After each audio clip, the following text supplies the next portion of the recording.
Assalamualaikum warahmatullahi wabarakatuh. Selamat pagi, selamat siang, selamat sore, selamat malam. Berjumpa lagi pada pelajaran prakarya dan kewirausahaan pada kelas 11, yaitu pada semester ganjil. Di sini Ibu akan menjelaskan rangkuman materi kita pada semester ganjil ini. Pengertian prakarya. Prakarya berasal dari istilah pra dan karya yang maknanya adalah belum dan hasil kerja.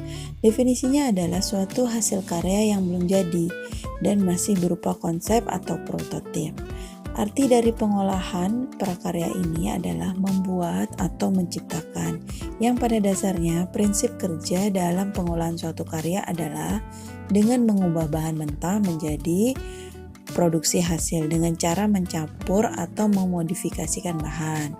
Manfaat dari pendidikan teknologi pengolahan adalah sebagai pelatih rasa yang harus bisa dikolerasikan dalam kehidupan sehari-hari. Pengolahan sudah dilakukan oleh pendahulu bangsa dengan teknologi tradisi yang sederhana, tetapi sudah menunjukkan konsep pengolahan yang aplikabel. Prakarya pengolahan juga akan melatih peserta dalam rasa sabar dan berpikir praktis ke depannya. Sekarang kita masuk pada pengertian kewirausahaan. Wirausaha berasal dari kata wira dan usaha. Wira artinya berani, utama, mulia, atau sendiri. Dan usaha adalah kegiatan. Jadi pengertian wirausaha adalah segala yang menyangkut dengan keberanian seseorang dalam melakukan kegiatan secara mandiri. Kegiatan dalam menemukan sampai mewujudkan peluang menjadi usaha yang bisa menghasilkan disebut dengan proses kewirausahaan. Kreatif dan inovatif menjadi kunci utama dari kewirausahaan. Kreatif merupakan kemampuan dalam membuat kombinasi yang baru atau hubungan yang baru antar unsur data dan variabel yang sudah ada sebelumnya. Berikut ini adalah ciri-ciri orang kreatif. Pertama adalah mandiri, terbuka pada yang baru, percaya diri, berani mengambil risiko, melihat suatu hal yang tidak biasa, mempunyai rasa ingin tahu yang besar, bisa menerima perbedaan, objektif dalam berpikir dan bertindak. Kita masuk pada peranan wirausaha adalah untuk meningkatkan standar dan kualitas hidup manusia sebagai motor penggerak di dalam pembangunan nasional, menciptakan lapangan kerja baru yang bisa mengatasi pengangguran.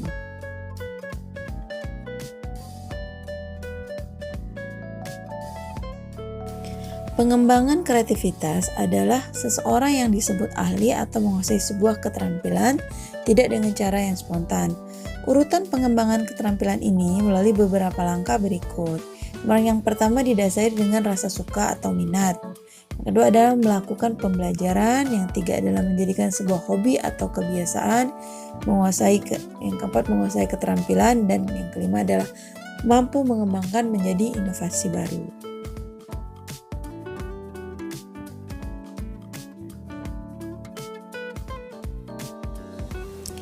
Jenis kegiatan yang bersifat kewirausahaan diantaranya menghasilkan sebuah produk yang baru dengan cara yang baru. Yang kedua adalah menemukan peluang pasar yang baru dengan menghasilkan produk yang baru. Ketiga, mengkombinasikan beberapa faktor produksi dengan cara baru. Keempat, mendukung budaya yang mendorong eksperimen yang kreatif. Yang kelima adalah mendorong perilaku eksperimen dan lain sebagainya.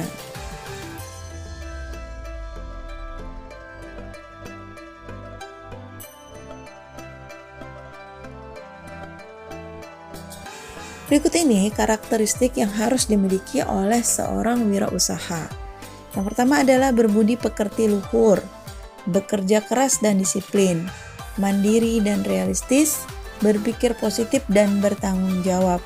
Selanjutnya bisa mengendalikan emosi, berani mengambil resiko, tidak ingkar janji, berusaha mencari jalan keluar pada setiap permasalahan, belajar dari pengalaman. Ini adalah karakteristik yang kalian harus miliki apabila kalian ingin berwirausaha.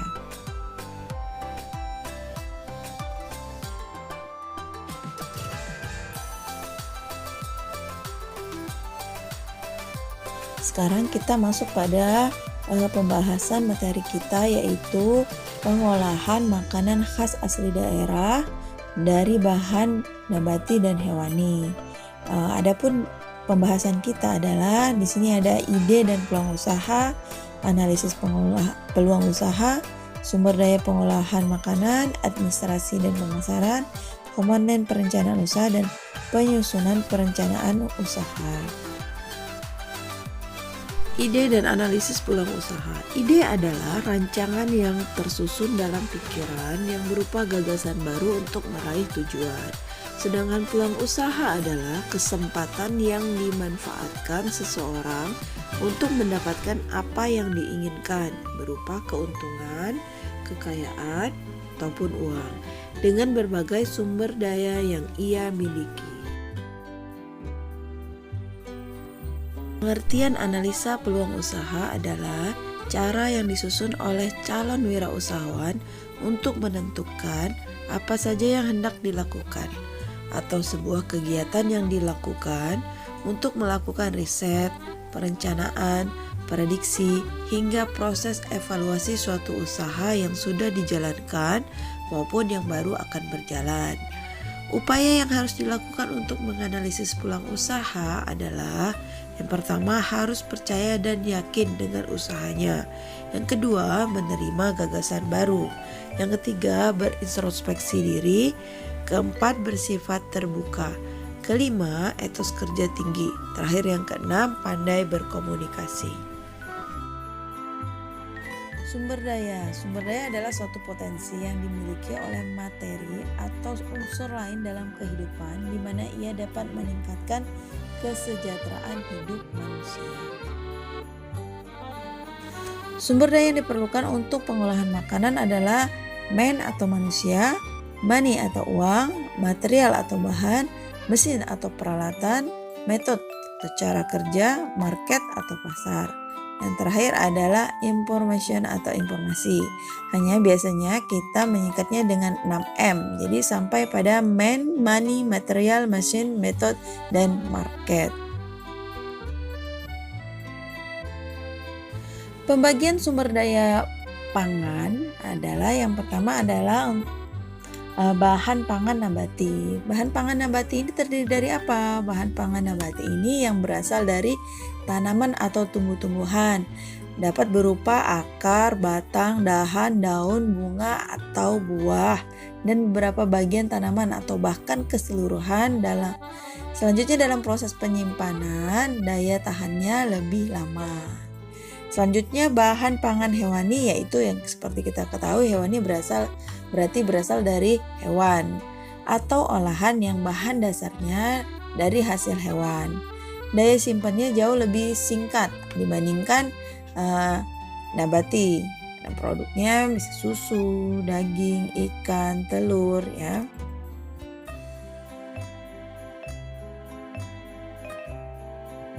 Kita masuk pada pengertian makanan khas daerah. Apa itu makanan khas daerah? Makanan khas daerah adalah makanan yang biasa dikonsumsi di suatu daerah. Karakter masakan di suatu daerah biasanya mencerminkan karakter masyarakatnya. Daerah pegunungan menghasilkan masakan dari sayur mayur karena iklim pegunungan yang dingin. Umumnya masakan serba panas atau pedas untuk menghangatkan badan. Penduduk di daerah pesisir sering kontak dengan orang asing atau daerah lain, sehingga melahirkan banyak masakan campuran yang ikut memperkaya produk makanan khas daerah.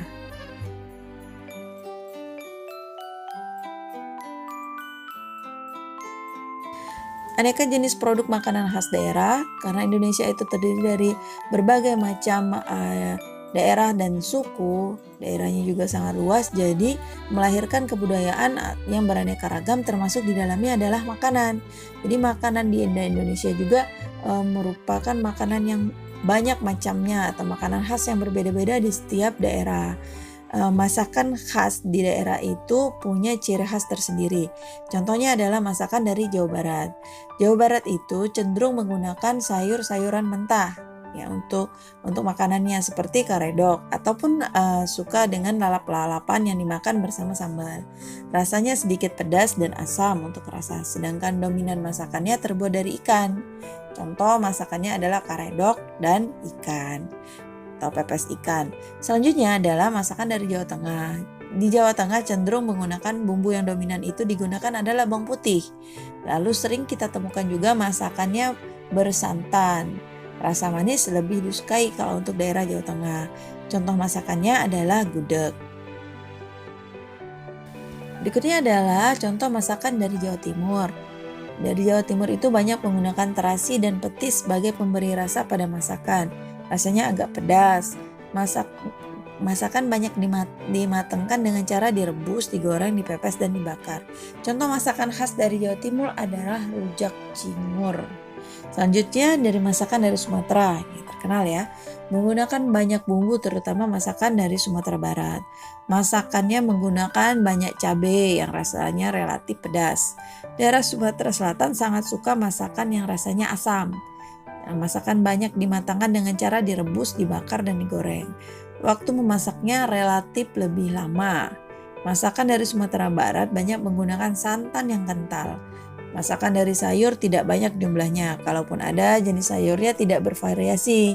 Sayur yang sering dipakai antara lain daun singkong, kacang panjang, buncis, dan nangka muda. Contoh masakan dari Sumatera adalah rendang. Kandungan dan manfaat makanan khas daerah memiliki kandungan gizi dan manfaat yang beragam sesuai dengan bahan bakunya, bahan tambahan, dan teknik pengolahan yang digunakan. Bahan utama produk makanan khas daerah adalah bahan nabati dan hewani. Kandungan nutrisi utamanya adalah karbohidrat, protein, lemak, mineral, vitamin, dan air. Jumlah komponen-komponen tersebut berbeda-beda pada setiap bahan, tergantung pada susunan, kekerasan, tekstur, cita rasa, dan warna. Teknik pengolahan makanan khas daerah. Untuk mengolah suatu makanan diperlukan teknik-teknik tertentu agar menghasilkan produk makanan seperti yang diharapkan bercita rasa yang baik. Adapun teknik pengolahan atau proses pengolahan untuk membuat makanan khas daerah diantaranya sebagai berikut. Yang pertama adalah persiapan bahan. Persiapan bahan ini terdiri dari menimbang, menyiang, mencuci, memotong, mengocok, merendam dalam cairan bumbu, menggiling, memanir. Teknik memasak dengan pemanasan kering. Pertama adalah teknik menggoreng deep frying dengan minyak banyak. Teknik ini memerlukan minyak dalam jumlah banyak hingga makanan yang digoreng terendam sepenuhnya. Sebelum menggoreng, perlu memanaskan minyak terlebih dahulu. Jika dilakukan dengan benar, teknik deep frying akan menghasilkan makanan yang crispy di luar namun lembut dan juicy di dalam. Yang kedua adalah teknik menggoreng shallow frying dengan minyak sedikit. Shallow frying memasak dengan teknik ini perlu menuangkan minyak hingga menutupi sepertiga makanan. Api yang digunakan pun tidak terlalu besar. Teknik shallow frying sendiri biasa digunakan untuk menggoreng daging, ikan, dan telur. Jangan lupa membalik makanan agar kedua sisinya matang merata. Teknik saute atau mengeluarkan cita rasa masakan. Teknik saute lebih dikenal dengan istilah menumis. Teknik ini mudah dilakukan dan cocok untuk semua jenis masakan. Tidak seperti teknik deep frying ataupun shallow frying, teknik saute hanya membutuhkan sedikit minyak agar cita rasa masakan semakin maksimal. Yang keempat adalah teknik grilling dengan menggunakan panas dari bawah. Anda mungkin pernah lihat penjual sate membakar sate kan? Teknik yang ia lakukan disebut grilling. Pada teknik ini, makanan dimasak dengan menggunakan panas yang berasal dari bawah, bisa dari arang ataupun kompor. Jika ingin melakukan teknik grilling, jangan lupa untuk memotong bahan masakan kecil-kecil terlebih dahulu, agar masakan lebih cepat matang, juga bisa memperkecil jarak antar makanan dengan api. Yang kelima adalah slow cooking dengan teknik barbecue. Hampir mirip dengan teknik grilling, teknik barbecue juga menggunakan panas dari bawah untuk mematangkan makanan. Bedanya, barbecue lebih membutuhkan waktu lama karena ia termasuk slow cooking. Menjaga jarak antar makanan dengan api perlu dilakukan pada teknik barbecue. Makanan justru berpotensi gosong apabila jarak terlalu dekat. Yang keenam adalah teknik smoking dengan menggunakan asap. Teknik smoking menggunakan asap atau uap panas untuk mematangkan makanan. Agar matang merata dan sempurna, tidak boleh terburu-buru ketika memasak dengan teknik ini. Pastikan juga asap yang digunakan cukup panas. Teknik roasting akan menciptakan cita rasa khas saat mencicipi makanan, pasti dapat mencium aroma dan cita rasa asap yang tidak didapatkan dari teknik memasak lainnya. Selanjutnya adalah teknik roasting dengan menggunakan oven. Tadi teknik roasting dengan menggunakan asap ya, sekarang teknik roasting dengan menggunakan oven. Roasting adalah teknik memasak dengan menggunakan oven. Biasanya teknik ini digunakan untuk memasak satu daging utuh seperti daging ayam, kalkun, atau kambing. Kalau di luar negeri, di Amerika Serikat, teknik ini sering digunakan untuk memasak kalkun utuh untuk acara Thanksgiving. Jika menggunakan teknik roasting, jangan lupa bumbui daging yang ingin dimasak terlebih dahulu sebelum memasukkan ke dalam oven. Yang kita lanjutkan yang terakhir adalah memasak dengan pemanasan basah. Yang pertama adalah perebusan atau boiling. Boiling itu memasak dengan cara pencelupan semua bahan dalam air atau kaldu mendidih, yaitu pada suhu 100 derajat Celcius sampai matang. Yang kedua adalah blanching. Blanching itu memasak dengan cara mencelupkan makanan dalam air mendidih atau minyak panas dalam waktu yang pendek atau sebentar. Simmering adalah memasak dengan mendidihkan secara perlahan-lahan. Selanjutnya adalah braising, adalah memasak dengan sedikit air dan tertutup. Setup atau stewing memasak makanan secara perlahan di antara suhu 95-99 derajat Celcius dengan sedikit air dan dihidangkan dengan air rebusannya. Merebus atau poaching memasak dalam cairan suhu antara 71-82 derajat Celcius. Terakhir adalah mengukus atau steaming, memasak bahan makanan dengan uap air panas atau mendidih. Demikianlah pembahasan kita kali ini. Semoga bermanfaat. Sampai jumpa pada pertemuan selanjutnya.